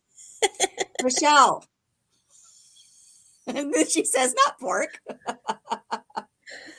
Oh, I took the one off. Let me Coupon block Gal that. said she had some on her live too. Yeah, they're going they're everywhere. It used to be where you didn't see them in your live, but you would see them like on your videos that you upload, your normal videos Yes. you upload. But now they're coming in lives. It's really strange. Yeah. And I don't need it. None of us need No. it. So it looks like we've had at least one, but that's okay. We got him. We'll get him taken care of. Nobody got no time But for that. anyway, so I'm really excited about that. So I'll be rewatching your live. And the good news is I just emptied out my watch history. So when I do watch it, you'll get my watch hours again. Hey, look at that. Thank you. Thank you. So Yeah, I have been a stylist for that company for almost 3 years. And really? I love that product. But just this month at the first of the year, I resigned. And Oh, it's you not, did? I did. And it's not because of the product. I love, love, love the product and I fully support it and back it. And I think it is a wonderful product. My issue is when we started with this whole cinnamon vanilla thing. I Mm, wasn't able to go to vendor shows. I wasn't able to go out and promote myself. I was just promoting myself on Facebook. And I had quite the loyal following of people that would purchase these from me. And then, things started showing up where people are like, well, my husband lost his job because of this, or we're sick because of that, and we have hospital bills because of that. And yeah. from the main company or my upline, people above me, they Mhm. were like, okay, girls, you need to do this to get your parties booked this week, and you need to make your sales, and you've got to meet these minimum standards. And I was like, I in good faith cannot do that to my people. I cannot encourage them to host a party when I know that they are financially struggling and that Mhm. their friends are financially struggling just so I can keep where I need to be in your good graces. And then, a lot of the times there are games that you play with the people that are in your VIP groups, and the games are geared towards getting sales. It's Mhm. geared towards getting involvement, keeping everybody involved with your business, and then having the sales. And I couldn't do that in good faith. I couldn't do it. So I had told all of my people, I said, look, I'm still here for you. I will still post the links. You can purchase anything. I will highlight the new sets as they're released, but I'm not going to do the games and I'm not going to do the pressure. It's never been high pressure with me but there will be absolutely nothing that will make you feel like you're tricked in buying something. It's going to be Right. straightforward. And that's what I did. And over time, I noticed people were still sharing pictures of their pretty nails. And it's Mhm. like, you didn't buy that from me. I know you didn't buy that from me, but they're still sharing the pictures, and I never said anything. But I started hearing from people saying, well, I'm going to this person now because they have games and they have this, and I'm going to this person because they're closer to me geographically. And I thought, I spent 2 weeks showing you, because she was so nervous. She didn't know how to put them on. I lovingly worked with her for 2 weeks, and then she left me for somebody else. But I started noticing that they started buying from other people, and that's okay. That's okay. But it got to the point where I discussed it with my husband, and I said, I'll keep going as long as I can pay my back office fees, because you have to pay a fee every month to have your virtual office to be a Mhm. stylist. And it got to where December, I didn't meet that. And I didn't pressure anybody. Some people will go on and say, oh, I only need to sell 3 more so I can do this. And who's going to buy? I don't do it. So I just told all of my people, I'm done, but I've got tons of inventory to sell. So I'm selling off my inventory. And I mean, I just have tons and tons and tons and tons and tons of nails that I'm selling. So that was very nice for Monica to send you some. It was. I'm really excited. Yes. Can't wait to try it. Monica, she saw Oh, your she's photo here. here. Hello, She Monica. says she's loving your inventory. Thank you. There's much more. There's much more, because Where can we see your inventory? How do we see it? if you want to see my inventory on Facebook, I have a VIP page. Oh, So you can just come on over and join the VIP page. And once or twice a week, I come up on a live on Facebook, and I go, okay, I've got this available. I've got this available. And I show them up close to show everybody how pretty they are. mhm. And they're at a discounted rate, and until I'm getting ready.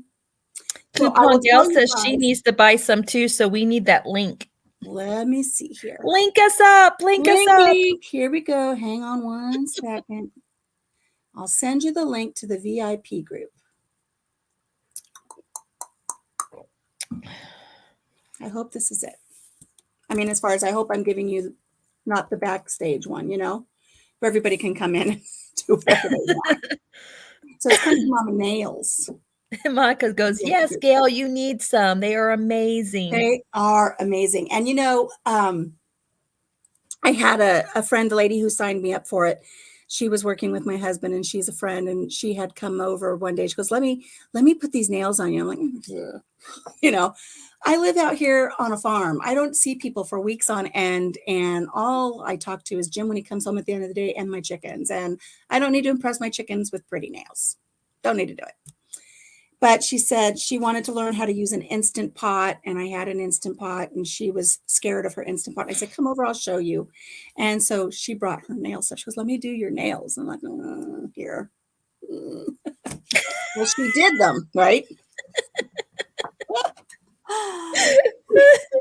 Monica says Abigail and I have so many different ones. She did my nails, and I was like, yeah, okay, those are nice. They were very short, because I keep very short nails. And that night I'm sitting watching TV with Jim, Papa Jim, and I'm going, so that the glitter catches the light. And I'm not even watching TV, and I'll go back to watch TV, and it's like, and I told him, I said, I think I'm going to buy some more of these. And he says, whatever you want. I said, I think I like them. And then I don't even think I had them 3 days. And I said, I think I'm going to sell these. He says, whatever you want. So I became a stylist, and I love them. And I've never been able to grow my nails my whole life. I've always had very paper thin, weak nails. My nails grow. My nails have grown so much. I've only cut them down because I was playing with my ukulele. Hello, Joe. Hey, Joe. Monica says, sometimes you just want to feel pretty, and nails and mascara make me feel pretty. Isn't that true? And we feel so much better about ourselves when things like that happen. Let me I see need if to get some makeup for date night, y'all. I don't have any at all, none. I haven't worn makeup since we moved here. Oh, but it's like Monica says, sometimes it's just nice to just kind of feel pretty every once in a while. It just kind of helps you a little bit. I'm trying to find if I can find a picture. Yeah, This my husband likes it. Every time I put just a little bit of makeup on, like when we lived in Florida, he'd get all fluttery. all Twitter pated. Yeah, get all Twitter pated. So I That's think it would cute. really shock him if I put some makeup on for date night. Yeah, just go light. You So know, it'll I be mean, a he nice. remembers me back in the day when we were in our 20s, and I used to wear very heavy makeup because, you know, I worked in a club and that's what you did. And so he remembers the old me. And he still loves the new you. And that's And what he loves the more calmer me. I'm not as cray cray.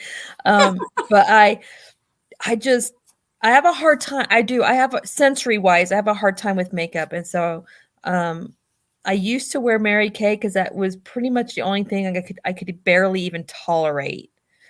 And I do have an older lady that goes to my church. Her name's Virgie, and I need to call. Maybe I'll call her tomorrow and set up for a private facial at her house, so she oh. can help me pick the. It's been so long, um, and I'm not as tan as I used to be when I lived in Florida. Mm-hmm. My complexion is different, and it's drier here, and I notice my skin's drier. So yeah, I need to figure out what to get. Oil of So, Olay. I love my oil of yeah, I Olay. do. I need to get some and I need to get something for my hands and my feet because, oh my gosh, I cannot believe the difference my skin has gone through since moving here. Well, Lisa over at Yogi Hollow Farm, she did for her Christmas gift thing, she did the coconut oil scrub, the sugar scrub. Mhm. So those are nice if you can handle that type of a texture. It's nice for your hands, really nice. It sloughs off that dry skin and then it moisturizes with the coconut oil. It's really Oh, I could nice. probably handle that. I Thank you. did. Well, when I was in high school, no, when I was in high school, I had the hippie girl long hair. I used to straighten it. Um, when I was in middle school, I had the satellite hair with the Aquanet. But in my 20s, um, no, I pretty much just had the very silky, straightened out, straight hair. I would straighten it out with the straightener and you know, it is as long as it is now. It was just straight. I didn't wear it naturally curly like I do now because hubby likes my hair curly. He loves my curly hair. So I've never had curl. I even after chemo, when my chemo came back, I didn't have curl. I Hair, didn't get my curl till after I had my kids. And after each kid, the curlier my hair got. isn't that something? Isn't that weird? It's weird. Because Monica's bringing it up, I'm going to share a screen. Let's see if I can get it to come up. I want to do a Slim Jet tab. Facebook share. Can you guys see that? I can see that. That was my hair. There's my that's not 80s though. That's early 90s. That is early 90s. I had that hair in the early 90s. I was a late trender right there in the early 90s. So, yeah, that's me. After 4 kids. Not too bad. That was fun. Fun time. Yes, that's me, Yes, Monica. that's her.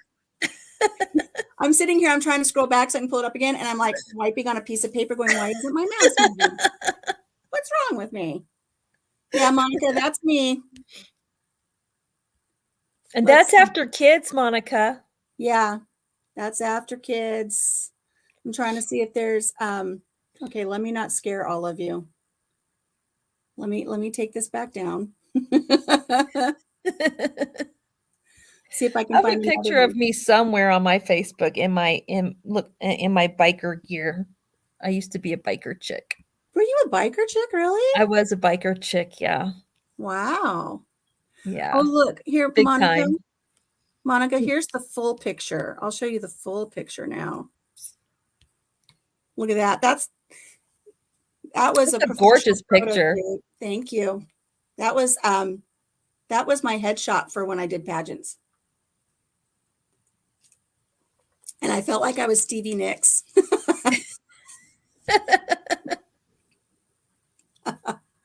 Oh gosh. I've gone Monica through, says she loves it. thank you, Monica. I'll we were talking earlier about my little oh look, so I told you it was from my pageant days. Let's see. There we go. Wow. That was a $1,200 dress.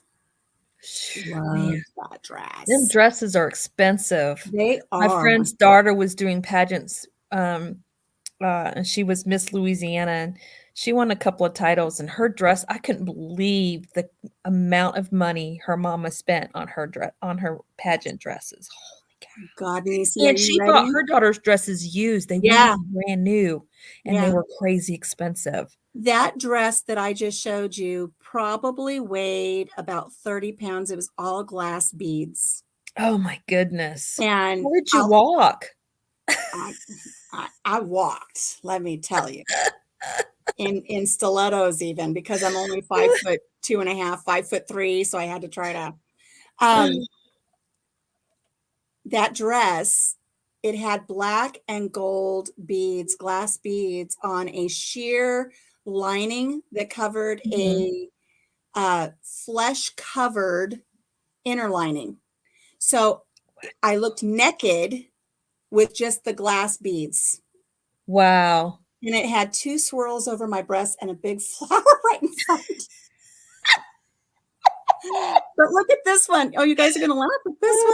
Oh my gosh, that's Look funny. at that. Look at that hair. I love that hair though. It's so pretty. But look at my ear. I look like a little elf. The hair product we put in our hair to get our hair to do that. I know. And the amount of ratting. Do you know how much I had to wrap my hair? Oh To yeah. get my hair to look like that? Oh my It's goodness. amazing that we're not bald. I've been bald. You know, Oh, that's right. yeah, I've been bald. And it actually didn't bother me. Joe says he loves the hair too. I do too. Okay. There's still ladies that wear their hair like that. There's ladies in my church that still wear their hair like that. Mm-hmm. Okay, I found it for you, Niecy. Are you ready? I'm ready. Here's my $1,200 dress. Whew, that's gorgeous. Look how pretty that is. Not pretty. It was a Oh, that size is so 4. pretty. Oh my gosh, I don't remember the last time I saw a size 4. I think high school. And that was after 4 kids. I lost 83 pounds after my 4th baby. And I thought, I grew up in that mountain community that we were talking about, and I never got to do anything. I never got to be on flag and banner or do any fun things at school because I always had to get back on the bus and go up the hill. And so I'd lost all that weight, and I thought, I need to do something fun. And I thought, I'm just going to do a beauty pageant. And then I was hooked. So I did my first beauty pageant, learned a lot, and I was bit by the bug. And then I came back with a better dress. That was my better dress. And then I just kind of went from there. I had a lot of fun from there. I did all kinds of fun stuff, met all kinds of fun people. I'm kind of scrolling real quick to see if there's any other. You were talking about your biker chick days. Here's one for you. Oh yeah. I had the full leathers, hair and braids, whole 9 yards. Whole 9 yards. In braids like that, but longer. Yeah. And I had the little leather tassels at the ends to help keep my hair from fraying at the bottom. Because, when you're on the bike, your braids are blowing in the back behind you. I had my hair like this with the cap and the glasses because I wasn't a biker chick, but we had a convertible, so I always wanted it up so it wouldn't come around and slap me in the eyeballs, Thank you, Monica. Thank you. Gail says she didn't weigh 100 pounds. I didn't weigh 100 pounds there. I weighed a lot more than 100 pounds. but I did manage to. I actually lost so much weight that my family did an intervention. They're like, we could. They're worried about you. They were worried about me. Yeah. But even in that picture I showed you in that dress, I was still, I don't know, 134, as thin as I was in that picture. I was still 134. So, but I I had a know lot. once I had my surgery and I'm all healed up and whatnot. Yeah, I still get on the back of my hubby's bike. I didn't this year because literally I couldn't, but before we moved and I could still kind of move my left leg a little bit. Mm-hmm. I did have to have help to get on his bike and off, but he took me for an hour ride. That was our last summer in Florida before we moved here. So, which I love being on the back of a bike. I do love it, and I know it's dangerous. And we have little man, but you got to live life too still. That's true. It is true. And here, anytime he had me on the back of his bike, he wouldn't take me on any major roads. So like, especially here, there's so many more roads that we can actually travel on here than in Florida because there's a lot more back roads here.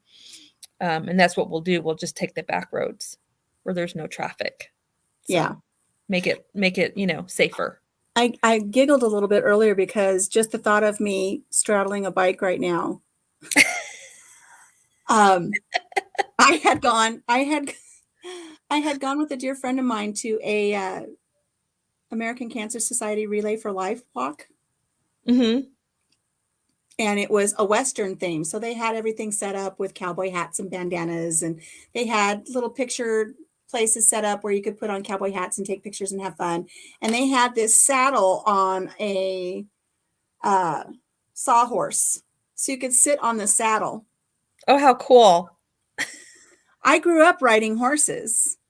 We had horses when I was growing up. So I thought, I know how to get on a saddle. So I got on that saddle, and the millisecond I swung that leg over and sat on that saddle, both of my quads like seized up in the biggest Charlie horse on the side of my hips. And I froze. I was frozen in the most incredible pain. And they took a picture of me. I'm going, ah! They got this picture of me making this god-awful face going, ah! Oh, no. And I said, I'm cramping. And my friend says, get off. It's like, I can't move. It's amazing how our brain says, oh, you can do this. Yeah, and you go to do it. Not. And it's like, nope. And I had such a terrible Charlie horse. I could not get off that saddle. And I'm screaming and I'm tearing up and I'm laughing. She's laughing so hard. She's peeing her pants. And I had to have two men come over and help you off. Oh, no. They had to grab me under my arms and lift me off the saddle and drag me over. And then I had to walk it off. I was mortified because it wasn't like in a corner somewhere. It was in this meeting hall where everybody would come in for lunch. And of course we got so everyone could see what was going on. Everybody. It was so hysterical. Oh my gosh. Let me go back a little bit. Hello, Danny. Welcome. Gail said she missed the dress because she was driving. Oh, I'll pull it back up for you if you want, Gail. I am going to step down. I just had to come up here and say hi and let you know that I need to watch your video again and tell you how beautiful you are. I really enjoy your live streams. I love your stories. That's my favorite part of your live streams. Favorite part. And I apologize if I ever retell them. Sometimes I can't remember what I tell. But they're true. I love you, girl. All right, I'll be in the live chat, but yeah. So thanks for having me up. Thank you for joining me. I appreciate it. Mwah. I want to see your new makeup when you get it. I promise I will do a picture or something on my community tab so you guys can see what I got. I think that would be fun. Okay. And enjoy your little facial time with her. I think that's a lovely way to treat her. I will. Okay, friend. Danny says, I got on this 18-hand warm blood once and my little short legs. Oh, God, at 18-hand. I pulled my muscle in my butt and oh, my God, ow. Yeah, I can't imagine trying to get off down from an 18 hand if you're cramped up like that. Hello, Yossi. Welcome. Great memories should always be shared. Thank you, Joe. I was telling everybody because I was talking to Nisi about how I was when I was bald. Here you go, guys. There. Look at that. There you go. Now you've seen me when in my most naked self with a bald head. You look like a bug up on his back. I bet. You know, Danny, when I was 7, no, I was 8. Let me take my bald self back down now that I shared myself as being bald. When I was 8, I came back to Iowa to visit my grandparents, and my grandfather worked at the Sioux City stockyards. And I had come back one summer, and while I was visiting, the Budweiser Clydesdale, is Hauga here? Did I miss Hauga? Welcome. I'm glad you were able to join us. My grandpa took me down to the stockyard so that I could see the Budweisers, the Budweiser Clydesdales. And oh, they were massive and so beautiful. If you've never seen them up close and personal, if you ever get a chance to go to like Busch Gardens or something and see them, absolutely gorgeous. And this is one of the highlights of my childhood. I remember my grandpa didn't drive, so we took the bus down to the stockyards, and he walked me all around the stockyards, and we got to go on the catwalks above all of the holding pens and everything. And we went back to this one place where the Budweiser Clydesdales were, and I was just in awe. I loved horses anyways, and they were just so massive and beautiful, and I could still see it in my mind. And the handlers asked me if I wanted to sit on one. And I was, of course. And, I'm used to riding a standard, 14 hand, trail horse. And they hoisted me up on that Clydesdale and the girth. I mean, my little 8-year-old legs were, I could barely hang on because you can't wrap your legs around because they're just so massive.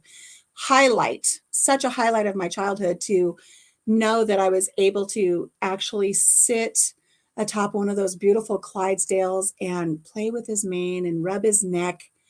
Oh, it was wonderful, wonderful. Hello, Ann Dale. Welcome. LP says, I look like a strong warrior. Be there. Heck yeah, you know it. Yeah, this was my cancer pick. And what's funny is when you look at this picture here, you say, well, how come your head's bald, but you've got eyebrows? I'll show you the one that goes with that one. Look there. Onion rings. Onion rings has a very important story in my cancer story. But there's my onion ring bald picture.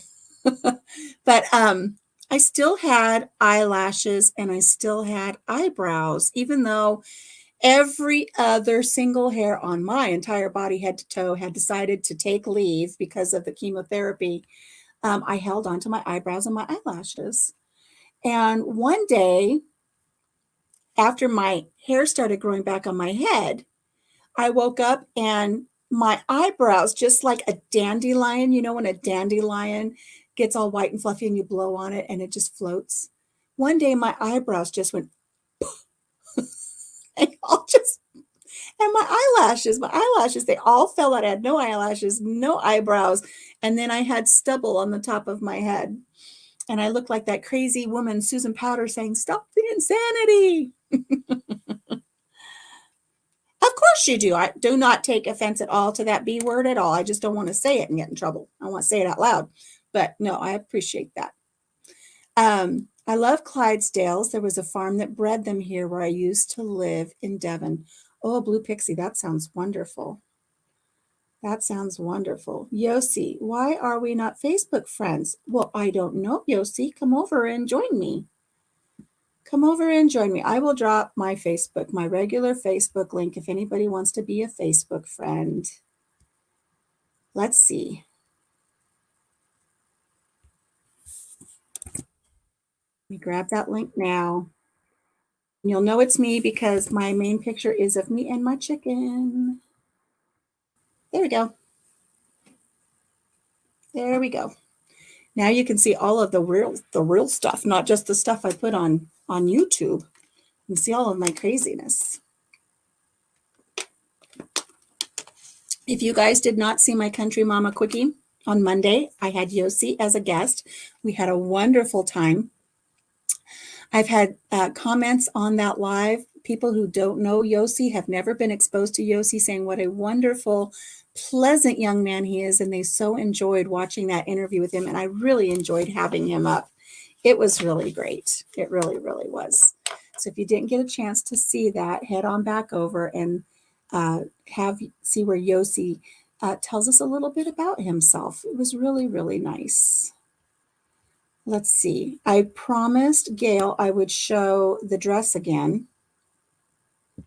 So let me find the dress so I can show her that monstrosity of a $1,200 dress that I learned to walk in.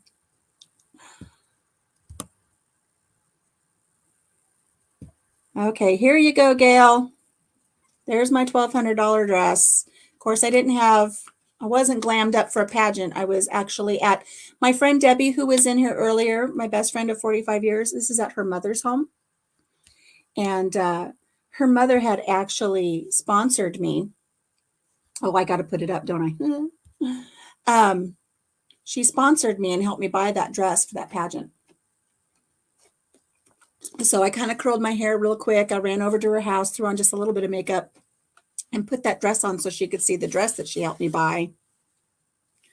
The optics are high.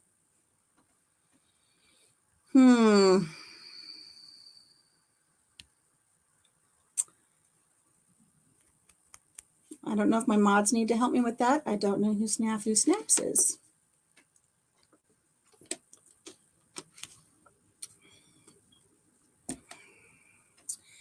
Let's see. Does anybody know? Does anybody know? Gail, are you still driving?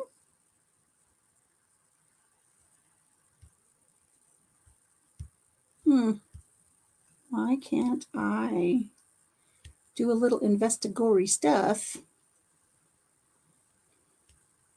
It really was nice, Yossi. It really was nice.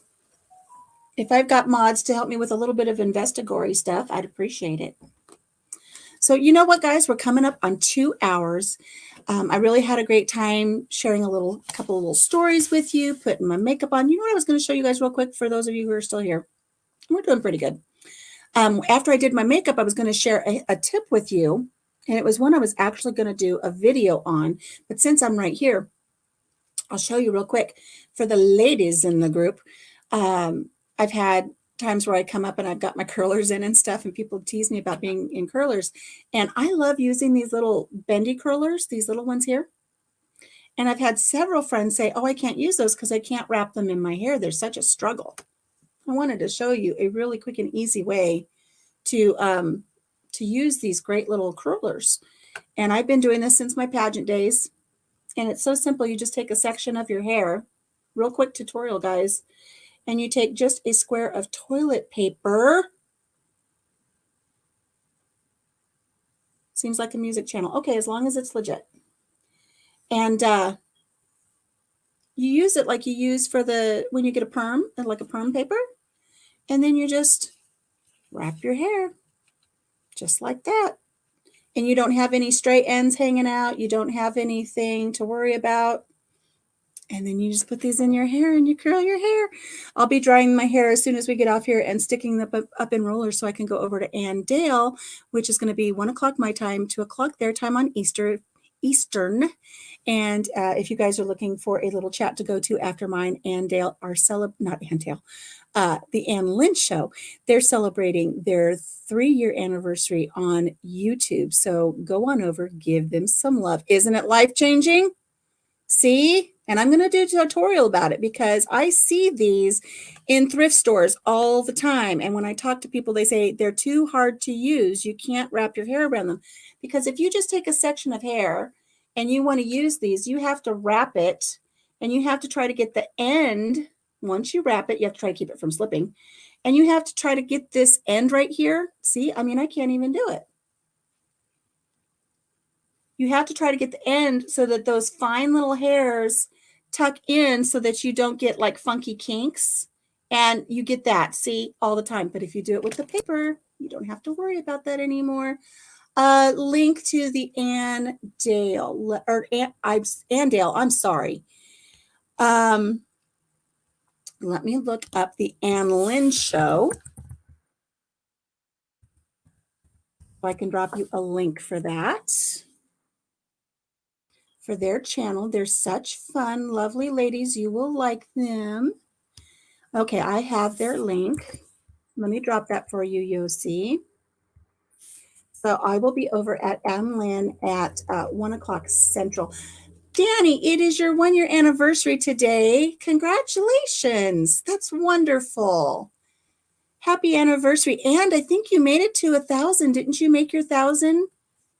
Let me check. I think you did. I think that's all you wanted for Christmas was to make 1,000. And you did. Let me check. There you are. Yes, you did. You reached 1,000. Look at your milestones. I had my anniversary back in November, and I'm still trying to get to my 1,000. So you did great your first year, making it to 1,000. That is wonderful, Danny. Congratulations on that. So I'm going to take my donut out, and I've had some people that I've shown this to. They say, "Oh my gosh, what a terrible waste of toilet paper." You reuse them. Look at that. My hair is not even dry, and look at the curl. Imagine when it's dry and the curlers are hot. I'm going to get some good curl out of that. If I can figure out what side of my head it goes on. There we go. You're welcome. I did now just slogging the watch time. Oh, you need more watch time. And you're going live tonight too. Okay, wonderful. So guys, if you want to support Wicked Awesome Gardening, she needs watch hours. Go play a playlist. She needs that so we can get her up to her watch hours. So, but going back to these curlers, the squares, I mean, I've used this square 3, 4, 5 times, so it's really not a waste. So I have them all from my curler because sometimes I come up here just in the nick of time and I rip all of the curlers out of my hair and then I brush my hair out with my fingers real quick and then I go live. But girls, if you want a good curl, that's the trick. And you can get these at thrift stores for $1, $3, whatever. It's a great way to do your hair and I love them. And my curl will last much longer than it does with a curling iron. You just have to walk around for 20 minutes looking silly with hot rollers in your hair. So, all right, friends, coming up on 2 hours, I'd like to thank everybody for joining me. I'm going to leave you with one more picture. Can I find a fun picture to share? Let me see if I can find a fun picture to share. I'm going to share with you a picture that just describes me and my personality to a T. And I'll leave you with this image. And thank all of you for showing up today. I appreciate you all so much. I'm going to put the image up in a minute. Be sure to head on over to the Ann Lynn Show. Make sure you check out when Papa Jim and I go live this Saturday. We're going to do our little piñata thing. And if you did not catch the early part of this live, you're going to want to know what's going on with this. So go back and rewatch. All right, guys, I appreciate all of you so much. Lisa, have a great day. Yes, stay warm, everyone. Thank you so much. It is very cold and windy here today, but I will stay warm. And with that, I'm leaving you with this most beautiful, appropriate picture of myself so you can see that this is truly who I am inside and out. Love you guys, and we'll see you next time. There. Take care, guys. Bye.